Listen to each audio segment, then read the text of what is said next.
Hello and welcome to the podcast in the words of Vasir. Today I'm joined by famous cricket statistician और अगर आप cricket को follow करते हैं और ट्विटर को यूज करते हैं तो आप उनको जरूर फॉलो करते होंगे। आज हमारे साथ है Mazhar Arshad. Welcome to the show Mazhar. Thank you sir.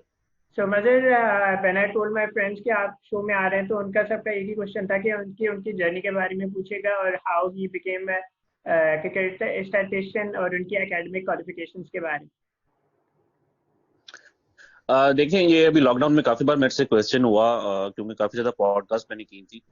तो सबको मैंने ये बताया कि मुझे एक्चुअली इस तरह क्रिकेट को ऑब्वियसली शौक था। तो जिस तरह काफी इंटरनेट प्लेटफॉर्म्स होते हैं, ऑर्किड था, उसके बाद फेसबुक और ट्विटर, तो इन चीजों पे मैं काफी एक्टिव था। तो यहाँ पे मैं लिखा करता था, ब्लॉगिंग किया करता था। तो वहां से मुझे अपॉर्चुनिटी मिली इस तरह विजडम में लिखने की। फिर उसके बाद ESPN क्रिक इन्फो और फिर इसी तरह जो है वो 10 स्पोर्ट्स के जो डायरेक्टर हैं उस टाइम वो 10 स्पोर्ट्स में थे, हेमंत बुच। तो उनको मैंने अप्रोच किया, उनको मैंने बताया कि इस तरह कुछ मतलब कि मैं स्टैट्स में जो है मुझे काफी इंटरेस्ट है और मैं जो है वो जो आपकी टीवी प्रोडक्शन होती है उसके ऊपर मैं कुछ काम करना चाहता हूँ। तो वहां पे मुझे एक अपॉर्चुनिटी मिली, एक जिम्बाब्वे सीरीज थी, उसमें मैंने काम किया 2013 में।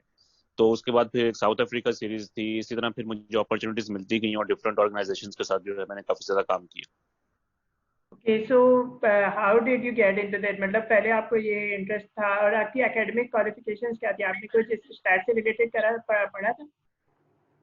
नहीं नहीं, ये अक्सर लोग मुझे पूछते हैं, लेकिन मेरी स्टैट्स से रिलेटेड कोई भी मतलब कि मैंने बिल्कुल भी कुछ नहीं किया। Even though I was very good at maths in school and college. तो मैथ्स में मुझे इंटरेस्ट था, लेकिन जो नॉर्मली पाकिस्तान में जिस तरह होता है कि पहले मैंने मैट्रिक किया, उसके बाद मैंने FSC की और उसके बाद मेरी जो एजुकेशन है वो कंप्यूटर साइंसेज में है। तो स्टैट्स में मुझे कोई खास मतलब कि आप कह सकते हैं कि इन टर्म्स ऑफ डिग्री या in terms of education education stats में मैंने कुछ खास नहीं किया। ये बस मेरा शौक था। ओह, तो आप भी मैं भी कंप्यूटर साइंस का ही स्टूडेंट हूँ। जी जी, that's very good to hear. आजकल मोस्टली लोग जो है वो कंप्यूटर साइंसेज में ही जाते हैं। जी हाँ, तो मेरे एक फ्रेंड ने बोला था कि मजे से पूछेगा कि उनको अगर किसी सॉफ्टवेयर की जरूरत हो तो स्टैट्स के लिए हम उनकी हेल्प कर सकते हैं। अभी पता चला तो आपने खुद ही कंप्यूटर साइंस करा हुआ जी, मेरे काफी, इवन दो कि मैंने इस चीज को प्रैक्टिस नहीं किया, लेकिन ये कि मेरे काफी जो दोस्त हैं वो इस तरह इन चीजों में हैं और सॉफ्टवेयर डेवलपमेंट में और ये सब कुछ। लेकिन ये है कि अभी तक तो किसी सॉफ्टवेयर की जरूरत नहीं पड़ी, लेकिन अगर फ्यूचर में कुछ ऐसा हुआ तो शायद मिलके हम जो है कुछ कर सकते हैं। श्योर। सो आप स्टैट्स के लिए क्या क्या अप्रोच करते हैं और how do you find them? Do you use मतलब इंटरनेट पे पूरी आपकी सर्चिंग रहती है या पूरी शीट्स बनाई होती है आपने स्टैट्स के लिए? देखें, कुछ इंटरनेट से भी हेल्प मिल जाती है, कुछ डेटाबेस बनाया हुआ है। तो माइक्रोसॉफ्ट एक्सेस, माइक्रोसॉफ्ट एक्सेल, ये दो बड़े अच्छे टूल्स हैं इन चीज़ों को यूज़ करने के लिए। तो कुछ मेरा अपना भी डेटाबेस है। तो असल चीज़ जो है वो इसमें टेक्निक होती है कि आपके पास डेटा पड़ा हुआ है, आपने अब किस टेक्निक को यूज़ करके जो है आपने कोई चीज़ निकालनी है। तो I think it's a combination of like your interest in cricket, numbers and also some technology these days. क्योंकि पहले ये होता था कि स्टैट सिर्फ ये होते थे कि मोस्ट रन किसके हैं, मोस्ट विकेट्स किसके हैं, तो आप सिंपली बुक से भी जो है वो देख लेते थे। विजडन की हर साल एक आती थी बुक, आप उससे भी देख लेते थे। लेकिन अब स्टैट्स बहुत ज्यादा डिफरेंट हो गए हैं, बहुत ज्यादा टेक्निकल हो गए हैं। जो आपसे क्वेश्चंस होते हैं वो बहुत ज्यादा बहुत ज्यादा मतलब कि ऐसे होते हैं जिसको कि आप मैनुअली ढूंढ नहीं सकते। तो आपको ऑब्वियसली टेक्नोलॉजी की हेल्प चाहिए होती है। तो आई थिंक माइक्रोसॉफ्ट एक्सेल और एक्सेस जो है वो इसमें काफी आपकी हेल्प करते हैं। ओके, सो आपको क्या लगता है कि स्टैटिस्टिशियन की इंपॉर्टेंस और बढ़ती जाएगी फ्यूचर में? क्योंकि हम जैसे हम विनविज भी देखते हैं और टीम्स भी दूसरी इसी तरीके से अप्रोच करती हैं, स्टैटिस्टिशियंस को भी हायर करती हैं। जी, मेरा ख्याल है कि वो थोड़ा सा एनालिसिस की तरफ चला जाता है। तो ऑब्वियसली जिस तरह क्रिकेट और टेक्नोलॉजी एडवांस होती जा रही है, तो आपकी जो इस तरह की इंफॉर्मेशन है, स्टैट्स बेस्ड इंफॉर्मेशन या जो आपके एनालिसिस है, उसकी इंपॉर्टेंस भी बढ़ती जा रही है। तो ऑब्वियसली अब हम देखते हैं कि मोस्टली जो क्रिकेट टीम्स है उनके साथ एनालिस्ट होते हैं। तो आई थिंक के एनालिस्ट जो है वो एक स्टैटिस्टिशियन से एक स्टेप अहेड होता है, क्योंकि उसमें आपको क्रिकेट को टेक्निकली बहुत ज्यादा समझना होता है। तो ऑब्वियसली जैसे आपने कहा कि आहिस्ता आहिस्ता इन चीजों की जो इम्पोर्टेंस है वो आई थिंक ज्यादा ही होती जाएगी। ओके, सो आपने इतने कंट्रीज में ट्रैवल करा होगा फॉर स्टैट्स, और इस चीज़ों में आपने क्या देखा कि क्या क्रिकेट में स्टैटिस्टिशियंस की इंक्रीज हो रहे हैं? क्या लोगों का इंटरेस्ट इस साइड पे है और क्या इसकी इंपॉर्टेंस और बढ़ती जा रही है? जी बिल्कुल, मेरा ख्याल है कि अगर मैं पिछले 3-4 सालों में देखूं तो जिस तरह का मुझे रिस्पॉन्स आता है ट्विटर के ऊपर या दूसरी जगहों के ऊपर भी जहाँ पे मैं लिखता हूँ, तो उससे लगता है कि लोगों का काफी ज्यादा इंटरेस्ट है स्टैट्स में, और लोग इस तरह की चीजें सुनना और पढ़ना पसंद करते हैं, क्योंकि स्टैट्स आई थिंक थोड़ा सा इजी टू अंडरस्टैंड होती हैं। अगर एक आम व्यूअर है, अगर आप उसको टेक्निकली ये बता रही हैं कि जी, मतलब लेट्स से कि आप बात करते हैं कि जी विराट कोहली जो है वो बहुत जबरदस्त बैट्समैन है, उसका जो ड्राइव है वो बहुत अच्छा है, उसका डिफेंस बहुत अच्छा है, अगर आप टेक्निकलिटीज में जाते हैं तो शायद एक आम जो व्यूअर होता है वो उस चीज को ना समझ सके। लेकिन अगर आप उसको स्टैट्स की फॉर्म में बताएंगे, आप उसको ये बताएंगे Virat Kohli is the best batsman because he has most runs in one day cricket in last 5 or 10 years, और ही इज एवरेजिंग 60, और he has like so many hundreds, तो वो उस चीज को समझने में जो है एक आसानी होती है। आप देखेंगे अभी बाबर आजम को पूरी दुनिया जो है वो नंबर 1 बैट्समैन मानती है T20 क्रिकेट में। अभी रिसेंटली वो नंबर 1 थे, अब वो नंबर 2 के ऊपर आ गए हैं, तो उसकी वजह भी एक स्टैट्स ही थी कि उनको उनको आपने स्टैट्स की जबान में बताया कि he is number 1 ICC rankings में। तो आई थिंक इस तरह की जो चीजें हैं वो लोगों के लिए समझना आसान होती हैं, स्पेशली जब अगर आप किसी प्लेयर को फॉलो कर रहे हो। ओके, विराट कोहली एंड बाबर आजम से याद है, आपके फैब फोर कौन है अगर तीनों फॉर्मेट्स को कंसिडर करा जाए?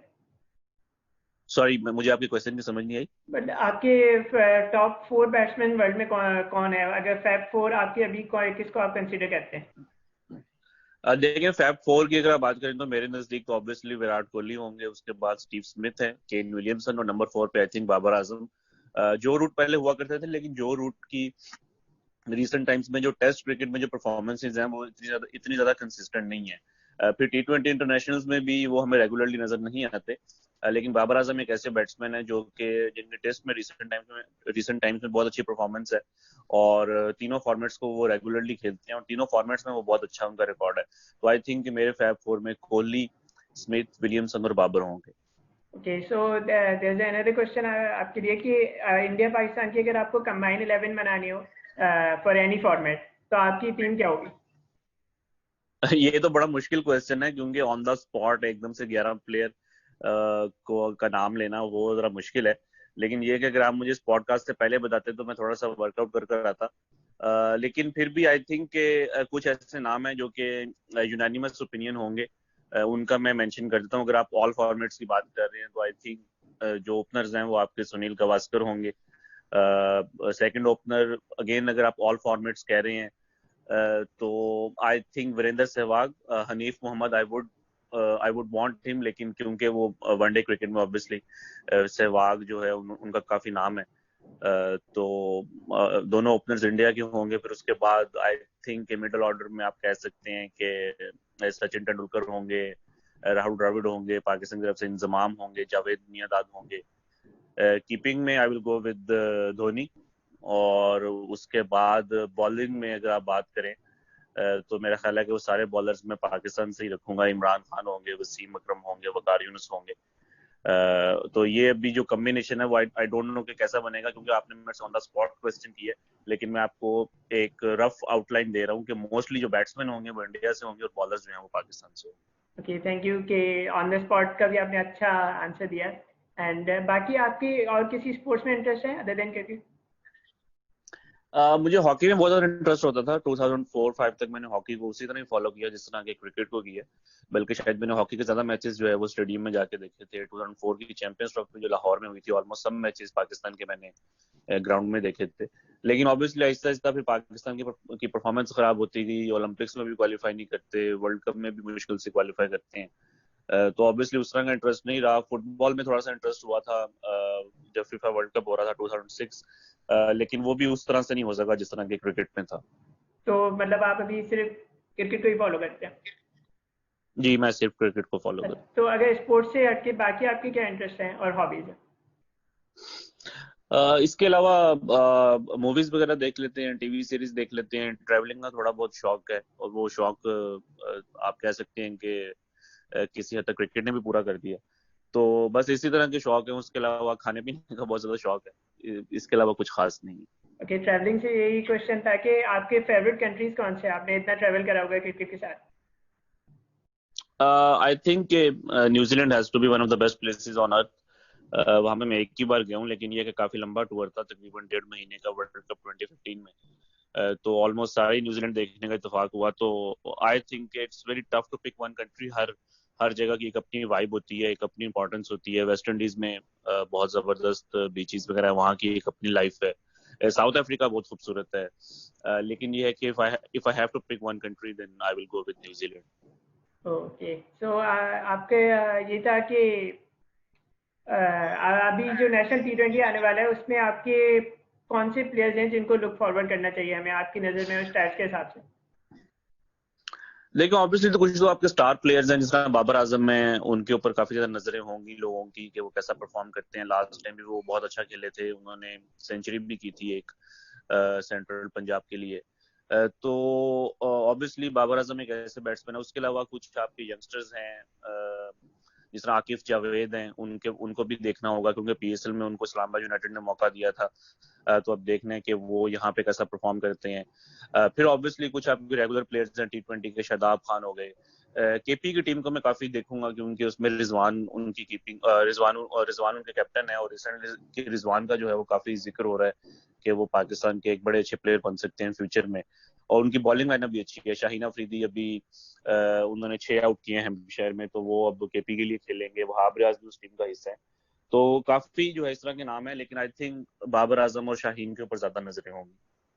ओके, एंड अभी एक क्वेश्चन था पीएसएल से रिलेटेड। पीएसएल हमेशा हमारा होता है फरवरी और मार्च में, तो उस वक्त मोस्टली टीम्स होम सीरीज के लिए होती हैं, जैसे न्यूजीलैंड का होम सीजन होता है, ऑस्ट्रेलिया का होता है, साउथ अफ्रीका होगा। इसका लॉन्ग टर्म कोई सोल्यूशन है हमारे पास पीएसएल में, ताकि हमारे पास साउथ अफ्रीका, ऑस्ट्रेलिया, न्यूजीलैंड इन टाइप के कंट्रीज के प्लेयर हमारे पास आ सके रेगुलरली पीएसएल में?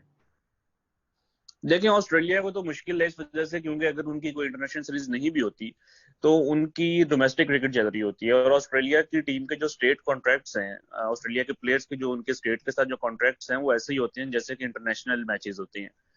जैसे कि अगर आपको याद हो, आज से 2 साल पहले डार्सी शॉर्ट ने बिग बैश में बड़ा अच्छा परफॉर्म किया था, तो लोगों ने अक्सर पूछा कि भाई ये पीएसएल क्यों नहीं खेल रही, ये तो इंटरनेशनल सीरीज नहीं खेल रही अभी कोई। लेकिन उनकी उनकी स्टेट, उनकी जो डोमेस्टिक टीम है, उनके साथ एक कमिटमेंट थी। तो ऑस्ट्रेलिया को तो मुश्किल है। उसके अलावा कभी कोई इतफाक हो जाए कि उस दौरान साउथ अफ्रीका की सीरीज ना हो, तो उनके प्लेयर्स आ सकते हैं। लेकिन आई थिंक कि अभी भी फेब मार्च पाकिस्तान में क्रिकेट के लिए बेस्ट विंडो है। ये बेस्ट सीजन और बेस्ट वेदर भी होता है, क्योंकि अब T20 क्रिकेट इतनी ज्यादा हो गई है, लीग्स इतनी ज्यादा हो गई हैं, कि अगर आप इसको फेब मार्च से निकालने की कोशिश करेंगे तो शायद आपको कोई सूटेबल विंडो ना मिलो। समर में आप करवा नहीं सकते, जून जुलाई में। अगर आप सितंबर अक्टूबर शुरू करते हैं, तो सितंबर या अक्टूबर में अगर आप शुरू करते हैं, तो उस टाइम भी काफी क्रिकेट हो रही होती है। तो आई थिंक के फेब मार्च ठीक है। बस थोड़ा सा आपको लकी साबित होना होगा बाज़ औक़ात के, अगर आपको साउथ अफ्रीका के जो प्लेयर्स हैं वो मिल जाएं, या ऑस्ट्रेलिया के जो प्लेयर्स हैं वो मिल जाएं। ओके, सो अभी T20 लीग से ये याद आया कि आईपीएल में आपकी कौन सी टीम आपको लग रही है कि these teams are favourite to win the league? मेरा ख्याल है दिल्ली की टीम जो है वो काफी अच्छी है, क्योंकि दिल्ली का जो उनका स्पिन बॉलिंग अटैक है वो अच्छा है। अश्विन भी है उस टीम में, अमित मिश्रा भी हैं। तो आई थिंक मुझे ये लग रहा है कि जो दिल्ली की टीम है वो अपनी स्पिन बॉलिंग की वजह से, उनकी बैटिंग भी बुरी नहीं है, पृथ्वी शॉ वगैरह ये सब अच्छे प्लेयर्स हैं। तो वो एक ऐसी टीम है जो कि हमें लग रहा है कि कुछ कर सकती है। अश्विन से याद आया, आपने रिसेंटली लॉकडाउन के पीरियड में अश्विन का इंटरव्यू लिया था, तो हाउ वाज इट एक्सपीरियंस, और how was Ashwin as a person, how was your experience talking to? देखिए, बहुत अच्छा था एक्सपीरियंस। तो मतलब नॉर्मली लोगों ने देख लिया होगा वीडियो पे, वो मतलब कि जिस तरीके से उन्होंने आंसर्स किया, I think he is one of the very intelligent cricketers out right now. और मेरी बड़ी एक कोशिश थी कि मैं उनसे बात करूं, तो मैंने उनको अप्रोच किया, उनका नंबर लिया कहीं से, फिर उनको मैसेज किया। तो वो जो है मान गए थे। तो पहले तो वो ऑब्वियसली बिजी थे, तो उन्होंने मुझे तकरीबन 1 महीना वेट करने को कहा। तो लेकिन ये कि इवेंचुअली वो इंटरव्यू हो गया। तो मुझे कि काफी अच्छा लगा, क्योंकि उन्होंने जो क्वेश्चन के आंसर्स किए थे वो बड़े इंटेलिजेंट आंसर्स थे। यानी कि वही चीज थी जो मैं एक्सपेक्ट कर रहा था कि एक क्रिकेटर इन क्वेश्चन का आंसर देना चाहिए। तो एक अच्छा एक्सपीरियंस था। और नॉर्मली हम देखते नहीं है कि इंडिया के प्लेयर्स जो है वो पाकिस्तान के मीडिया के ऊपर अपीयर हो रहे हों। तो even though it was for my personal blog, और सॉरी पर्सनल यूट्यूब चैनल, लेकिन ये है कि मेरे लिए पर्सनली एक बहुत अच्छा एक्सपीरियंस था।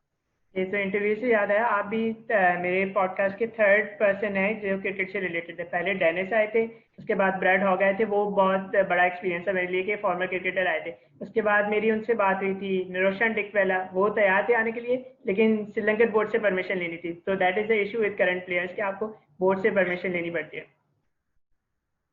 जी जी, ऐसा है। और कई ऐसे प्लेयर्स होते हैं जिनको कि आप चाह रहे होते हैं कि आप उनसे बात करें, तो आपको वो परमिशन इजीली नहीं मिलती। ऑब्वियसली क्रिकेट बोर्ड की पॉलिसीज होती हैं, which is fair. I think वो हर प्लेयर को एक्सपोज नहीं करना चाहते। तो जो करंट प्लेयर्स हैं, उनको जरा इस तरह उनको इंटरव्यू करना या उनको पॉडकास्ट के ऊपर लेकर आना, ये जरा थोड़ा मुश्किल काम होता है। Yeah, that is tough. Thank you for coming, Mazhar. Thank you for giving your all important time. It means a lot कि आप हमारे शो में आए। No problem, thank you sir. Thank you.